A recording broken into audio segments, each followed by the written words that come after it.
एक दिन बुद्ध ने हजारों लोगों के सामने ऐसी बात कह दी कि एक राजा का चेहरा पीला पड़ गया और एक अमीर आदमी वहीं रो पड़ा। बुद्ध ने कहा, डर तुम्हें तोड़ता है लेकिन सुख तुम्हें बांध देता है। लोग चौंक गए। कोई बोला, सुख कैसे बंधन हो सकता है? और बुद्ध ने बस मुस्कुराकर कहा, क्योंकि जो अच्छा लगता है उसे तुम छोड़ नहीं पाते। यहीं से शुरू होती है बुद्ध की सबसे खतरनाक शिक्षा, जिसे समझ लेने के बाद जिंदगी पहले जैसी नहीं रहती। अगर यहां तक सुनकर लगा कि कुछ अलग है तो आगे मत छोड़ना। उस दिन बुद्ध के पास एक युवक आया। चेहरे पर शांति थी, आंखों में चमक थी और आवाज में गर्व। उसने कहा, भगवान, मैं अब दुखी नहीं हूं। लोगों को लगा ये तो अच्छी बात है, लेकिन बुद्ध ने उसकी आंखों में देखा और तुरंत समझ गए यह शांति नहीं थी, यह सुख से चिपकाव था। बुद्ध ने पूछा, अगर यह सुख चला गया तो? युवक कुछ देर चुप रहा, फिर बोला, तो मैं फिर ध्यान करूंगा। बुद्ध हल्के से हंसे और बोले, यही तुम्हारी जंजीर है, यहीं से कहानी मोड़ लेती है। बुद्ध ने कहा, मन पहले डर से बांधता है, अगर डर ना चले तो वह सुख का सहारा लेता है। डर दिखता है, सुख मीठा होता है और मीठी चीजें सबसे देर तक बांधती हैं। बुद्ध बोले, जब दुख आता है तो तुम उससे भागते हो, लेकिन जब सुख आता है तो तुम उसे पकड़ लेते हो, और जो पकड़ा जाता है वही धीरे धीरे कैद बन जाता है। यही लोग गलती करते हैं। अगर तुम सोच रहे हो मेरे साथ ऐसा तो नहीं हो रहा, तो जरा सोचो, जब शांति अच्छी लगती है, जब ध्यान अच्छा लगता है, जब लोग कहते हैं तू बदल गया है, जब अंदर से आवाज आती है, अब मैं पहले जैसा नहीं हूं, यहीं से सबसे सूक्ष्म बंधन शुरू होता है। बुद्ध ने उस युवक से कहा, जिस दिन तुम कहोगे अब मुझे कुछ नहीं चाहिए, उसी दिन देखना मन कुछ और मांगने लगेगा। युवक को समझ नहीं आया। बुद्ध बोले, मन खालीपन से डरता है, अगर दुख नहीं मिला तो वह सुख पकड़ लेता है।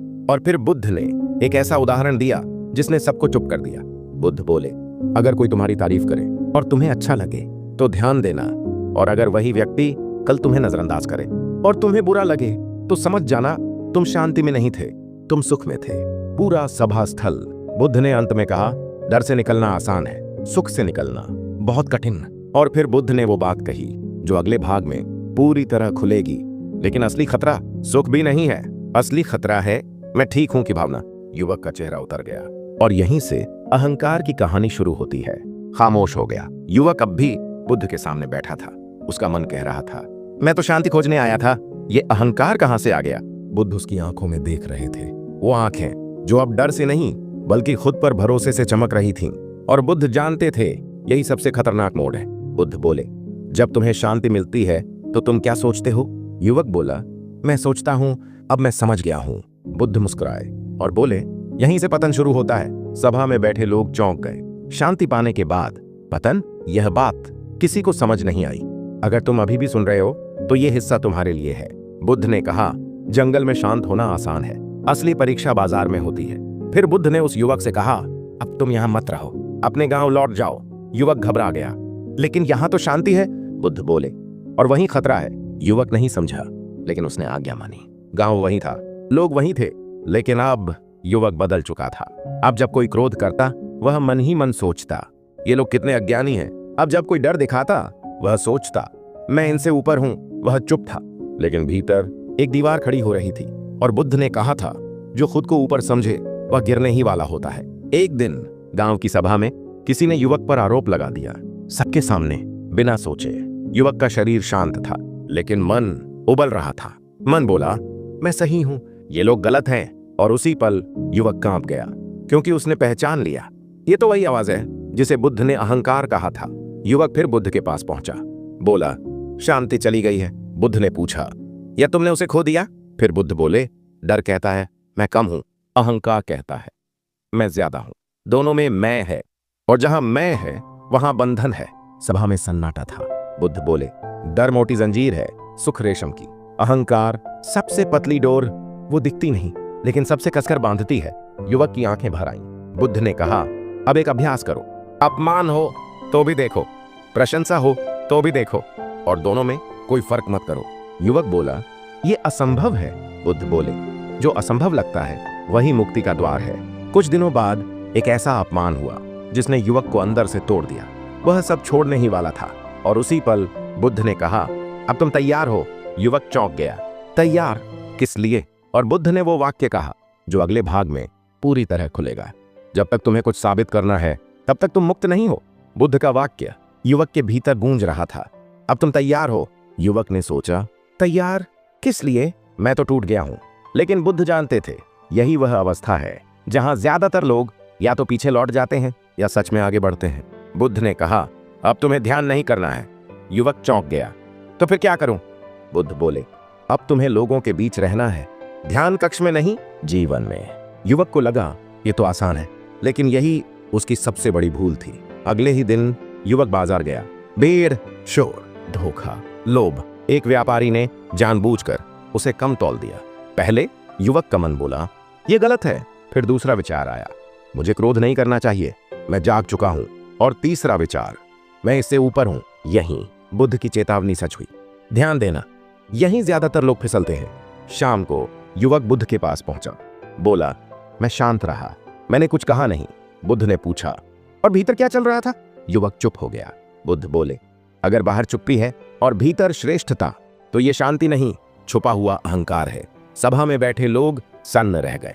बुद्ध बोले, अहंकार दो तरह का होता है, एक जो कहता है मैं बेहतर हूं, और दूसरा मैं अब अहंकारी नहीं हूं।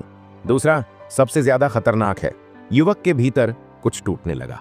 अगर यहां तक ये कहानी सुनते हुए तुम्हें भी कहीं अंदर खुद की परछाई दिख रही है, तो इसे यहीं मत छोड़ना, क्योंकि जो बात तुम्हारे मन को छूती है वो किसी और को जगाने का काम भी करती है। कुछ दिन बाद युवक ने सोचा, अब मुझे समझ आ गया है, अब मैं फंसूंगा नहीं। और उसी क्षण बुद्ध ने कहा, यही आखिरी जाल है। युवक बोला, मैं तो बस सच देख रहा हूं। बुद्ध बोले, जो खुद को देखने वाला मानता है वह अभी भी देखने वाला है, और जहां देखने वाला है वहां मैं बचा हुआ है। बुद्ध ने कहा, अब एक काम करो, जब कोई तुम्हें गलत समझे तो सफाई मत देना, जब कोई तुम्हें सही माने तो स्वीकार मत करना। बस देखो। युवक डर गया। तो लोग क्या सोचेंगे? बुद्ध मुस्कुराए, यही सवाल तुम्हें बांध रहा है। एक दिन किसी ने युवक को सबके सामने नीचा दिखाया। पहले की तरह मन नहीं उछला, कोई तर्क नहीं, कोई बचाव नहीं, बस एक सन्नाटा। और उसी सन्नाटे में युवक ने पहली बार देखा, मैं नहीं उठा। आंखों से आंसू बह निकले। युवक ने बुद्ध से पूछा, क्या यही मुक्ति है? बुद्ध ने उत्तर नहीं दिया, बस इतना कहा, जब सवाल भी गिर जाए तब उत्तर मिलता है। और फिर बुद्ध ने वो अंतिम संकेत दिया जो अगले भाग में पूरी तरह खुलेगा। मुक्ति कुछ पाने का नाम नहीं, ये कुछ छूट जाने का नाम है। बुद्ध का वाक्य युवक के भीतर गूंज रहा था। मुक्ति कुछ पाने का नाम नहीं, कुछ छूट जाने का नाम है। युवक सोच में डूब गया। अगर पाना नहीं है तो फिर इतने सालों की साधना किस लिए? यहीं मन ने आखिरी कोशिश की। मन बोला, अगर कुछ नहीं पाना तो सब छोड़ दो, जंगल लौट चलो, लोगों से दूर रहो। युवक को लगा शायद यही सही है, लेकिन बुद्ध ने उसके चेहरे पर यह विचार पढ़ लिया। बुद्ध बोले, जो भागता है वो भी पकड़ में है। सभा में सन्नाटा। बुद्ध ने कहा, तुम्हें लगता है कि त्याग मुक्ति है, लेकिन कई बार त्याग भी एक पहचान बन जाता है। मैं त्यागी हूं, मैं साधक हूं, ये भी मैं ही है।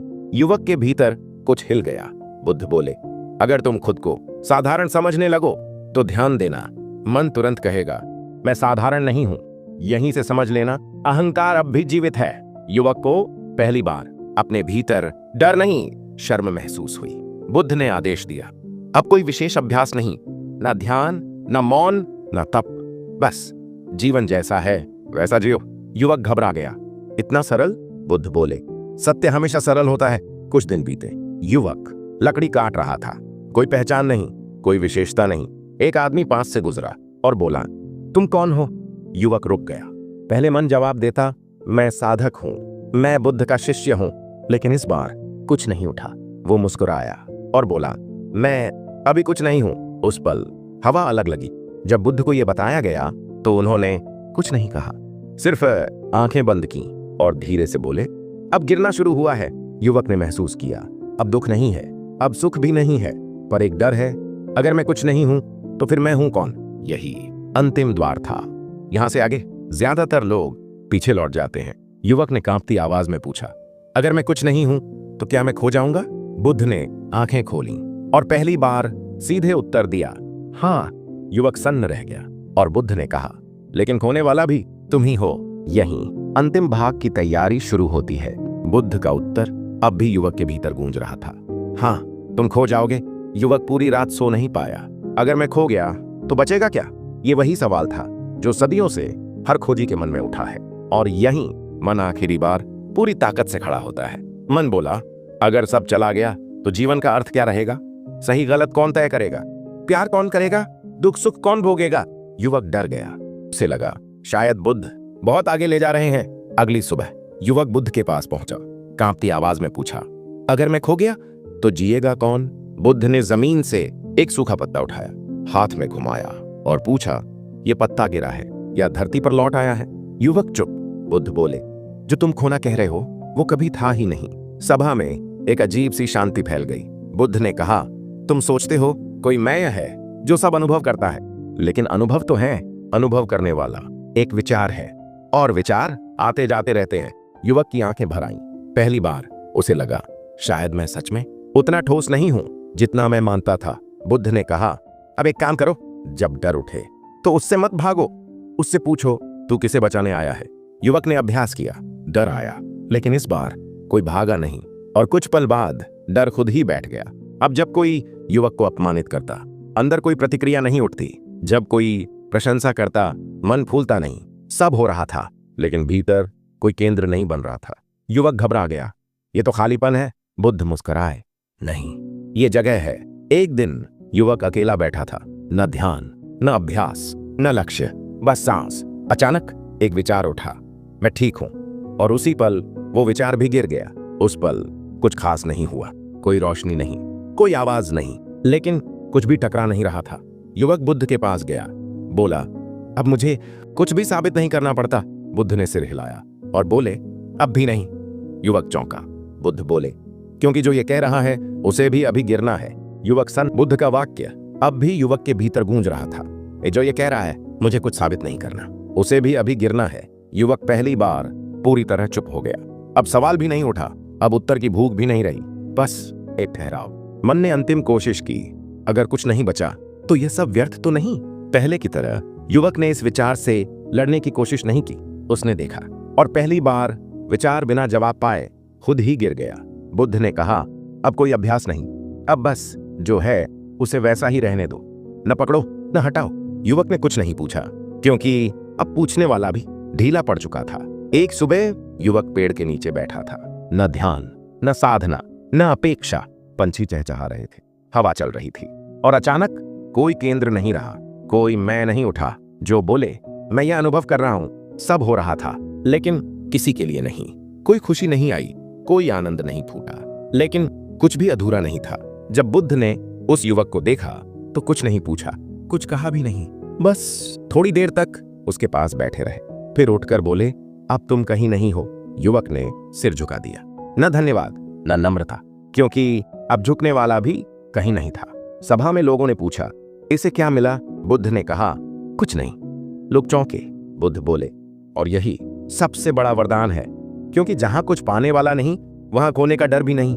बुद्ध ने कहा, जिस दिन तुम्हें कुछ साबित नहीं करना रहेगा उसी दिन तुम मुक्त हो जाओगे। युवक को उस दिन कुछ नहीं मिला, लेकिन सब कुछ छूट गया, और वही मुक्ति थी। अगर आज भी कोई शब्द आपको तोड़ देता है, कोई अपमान भीतर आग जला देता है, कोई तारीफ आपको ऊपर उठा देती है, तो याद रखिए, समस्या शब्दों में नहीं, उन्हें पकड़ने में है। ये कहानी किसी साधक की नहीं थी, किसी शिष्य की नहीं थी, ये कहानी आपकी थी। नमो बुद्धाय।